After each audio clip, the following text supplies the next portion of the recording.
जब हम जीवन में कुछ बड़ा और अद्वितीय हासिल करने का विचार करते हैं, तो सबसे महत्वपूर्ण कदम होता है अपनी आत्मशक्ति को जागृत करना। हमारी आत्मा एक ऐसी शाश्वत ऊर्जा है जो हमारे भीतर सदा निवास करती है। ये हमारे अस्तित्व का आधार है और हम इसे अपनी सबसे गहरी पहचान के रूप में अनुभव कर सकते हैं।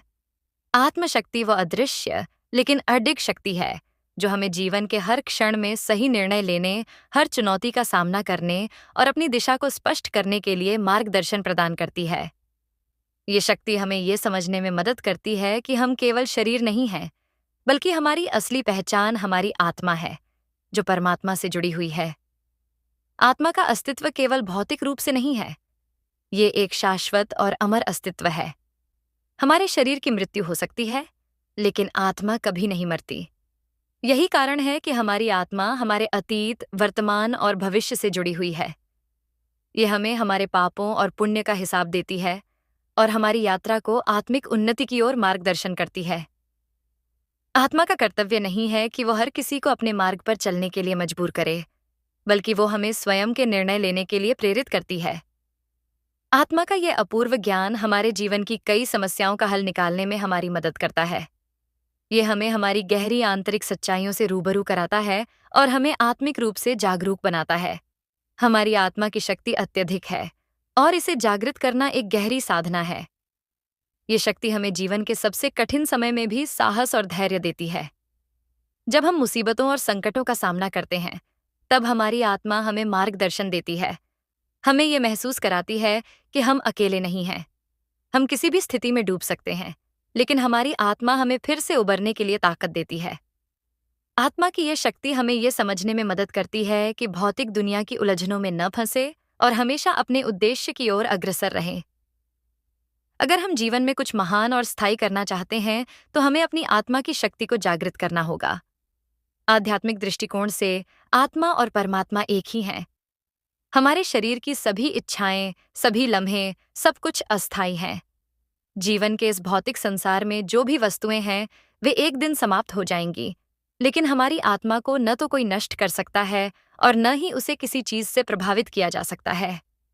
जब हम अपनी आत्मा के वास्तविक रूप को समझने की कोशिश करते हैं, तो हम महसूस करते हैं कि हम इस भौतिक संसार में कुछ समय के लिए हैं और हमारी आत्मा का कार्य परमात्मा से जुड़ने का है। ये वो जुड़ाव है जो हमें जीवन के उद्देश्य को समझने और सच्चे आनंद की प्राप्ति में मदद करता है। आध्यात्मिक साधना का एक प्रमुख हिस्सा है स्वयं को जानना। जब हम आत्मा को समझने की कोशिश करते हैं, तो हम अपने भीतर छिपे हुए असंख्य प्रश्नों का उत्तर पा सकते हैं। हमारी आत्मा हमें ये सिखाती है कि हमारा असली लक्ष्य क्या है। हमें ये समझने की आवश्यकता है कि यह भौतिक संसार केवल एक अस्थायी चरण है और हमें परमात्मा के साथ एक गहरे संबंध को स्थापित करना है। जब हम अहंकार और मैं के विचारों से मुक्त होते हैं, तो हमारी आत्मा परमात्मा से जुड़ जाती है।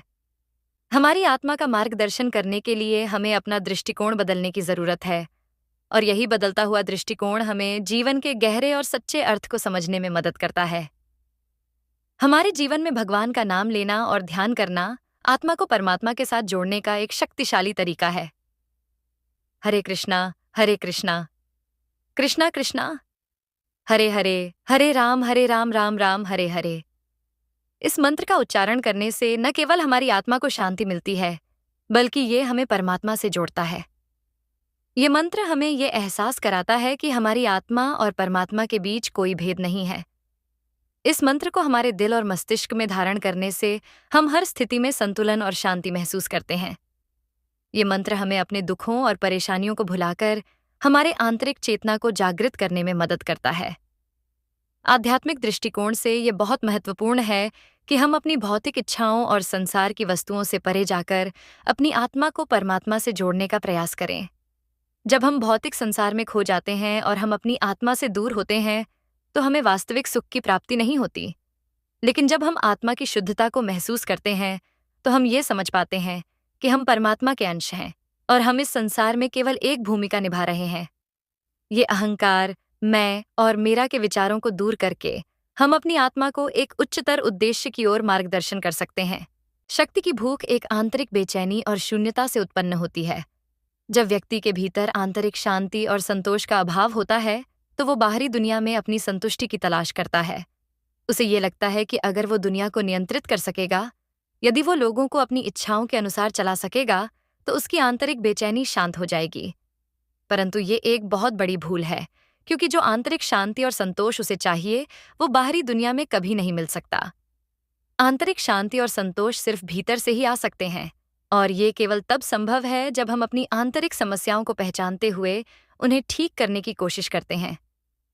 जब हम शक्ति की बात करते हैं, तो अधिकतर लोग इसे बाहरी दुनिया में बदलाव लाने की क्षमता के रूप में समझते हैं। उदाहरण के लिए, सत्ता, पद, प्रतिष्ठा या किसी व्यक्ति को अपनी इच्छाओं के अनुरूप चलाना। लेकिन असल में शक्ति का सही अर्थ कहीं और है। असली शक्ति ये है कि हम अपनी मानसिक स्थिति को नियंत्रित कर सकें। हम अपने भीतर के विकारों को पहचान कर उन्हें सही दिशा में मोड़ सकें। आचार्य प्रशांत कहते हैं, यदि आपको शक्ति चाहिए, तो सबसे पहले आपको अपने मस्तिष्क पर शक्ति चाहिए, अपनी मानसिक स्थिति पर नियंत्रण चाहिए। ये शक्ति किसी अन्य व्यक्ति या बाहरी सत्ता को नियंत्रित करने की शक्ति से बिल्कुल अलग है। असली शक्ति तब है जब आपका मस्तिष्क साफ और शुद्ध हो, जब आप अपने भीतर की सच्चाई को पहचान सकें और अपने कार्यों और विचारों में शुद्धता ला सकें।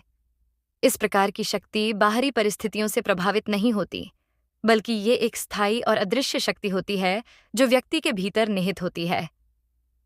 सिर्फ बाहरी दुनिया में बदलाव लाने के लिए किसी के विचारों या क्रियाओं को नियंत्रित करना, ये कोई सच्ची शक्ति नहीं है। इससे केवल भ्रम और असंतोष पैदा होता है। जितना अधिक हम दुनिया को नियंत्रित करने की कोशिश करते हैं, उतनी ही हमारी आंतरिक बेचैनी बढ़ती जाती है, क्योंकि हम अपनी असली समस्या को पहचानने में विफल रहते हैं। असली समस्या हमारी मानसिक स्थिति है, जो बाहरी दुनिया के प्रभावों से लगातार प्रभावित हो रही है। ये प्रभाव ही हमें असंतुष्ट और बेचैन बनाए रखते हैं। अब प्रश्न ये उठता है कि हमें अपनी मानसिक स्थिति को क्यों सुधारना चाहिए? हमारे भीतर जो विकार और गलत प्रभाव होते हैं, वे हमें अपने आसपास की दुनिया को गलत रूप में देखने के लिए मजबूर करते हैं। हम बाहर की दुनिया में जो कुछ भी देखते हैं, वो हमारे आंतरिक विचारों और विश्वासों का ही प्रतिबिंब होता है। हम केवल वही देख सकते हैं जो हम सोचते हैं, जैसा कि हमारे मस्तिष्क में शर्तें और पूर्वाग्रह हैं। ये स्थिति ठीक उसी तरह है जैसे शराब के नशे में कोई आदमी अपने घर का ताला खोलने की कोशिश कर रहा हो और उसे नशे के कारण ताला हिलता हुआ दिखाई दे। वो ये नहीं देख पाता कि ताला हिल नहीं रहा है, बल्कि उसकी अपनी मानसिक स्थिति उसे भ्रमित कर रही है। वो अपनी समस्या को पहचानने के बजाय दीवार को दोषी ठहरा रहा है। यही हम अपनी मानसिक स्थिति में करते हैं। हम अपनी समस्याओं का दोष दुनिया और परिस्थितियों पर डाल देते हैं, जबकि वास्तविक समस्या हमारे भीतर होती है। ये शक्ति बाहरी दुनिया में बदलाव लाने की इच्छा से उत्पन्न होती है। हम दूसरों को नियंत्रित करना चाहते हैं, किसी प्रणाली या समाज को अपनी इच्छाओं के अनुसार चलाना चाहते हैं। ये शक्ति वो होती है जिसे हम अपनी सत्ता, पद, प्रतिष्ठा, धन या अन्य बाहरी चीजों से प्राप्त करने की कोशिश करते हैं। लेकिन ये शक्ति हमेशा अस्थायी होती है, क्योंकि ये बाहरी चीजों पर निर्भर होती है। यदि ये चीजें एक दिन छिन जाएं, तो वह शक्ति भी समाप्त हो जाती है। जैसे अगर किसी के पास एक बड़ा पद है, एक शानदार गाड़ी है, एक उच्च प्रतिष्ठा है, तो उसकी शक्ति उसी पर निर्भर करती है। अगर ये सब छिन जाए, तो उसकी शक्ति भी समाप्त हो जाती है। ये शक्ति कभी स्थायी नहीं होती, और न ही इसका कोई असली अस्तित्व होता है। क्या असली नेता वही है जो बाहरी दुनिया में शक्ति प्राप्त करता है, या वही है जो अपनी आंतरिक शक्ति को पहचानता है? असली नेता वही है जो अपनी आंतरिक शक्ति को पहचानता है और उसे बनाए रखता है। उसकी शक्ति उसकी उपस्थिति से आती है, न कि किसी बाहरी पद, नाम या प्रतिष्ठा से। अगर वो बाहरी चीजों से समर्थ नहीं है, तो भी उसकी शक्ति बनी रहती है। ये शक्ति तब भी बनी रहती है जब उसके पास कोई बाहरी संसाधन नहीं होते, क्योंकि उसकी शक्ति अंदर से आती है। सच्चा नेता वो होता है जो कभी भी अपनी शांति और संतुलन खोने नहीं देता, जो अपनी मानसिक स्थिति को कभी भी बाहरी प्रभावों से प्रभावित नहीं होने देता।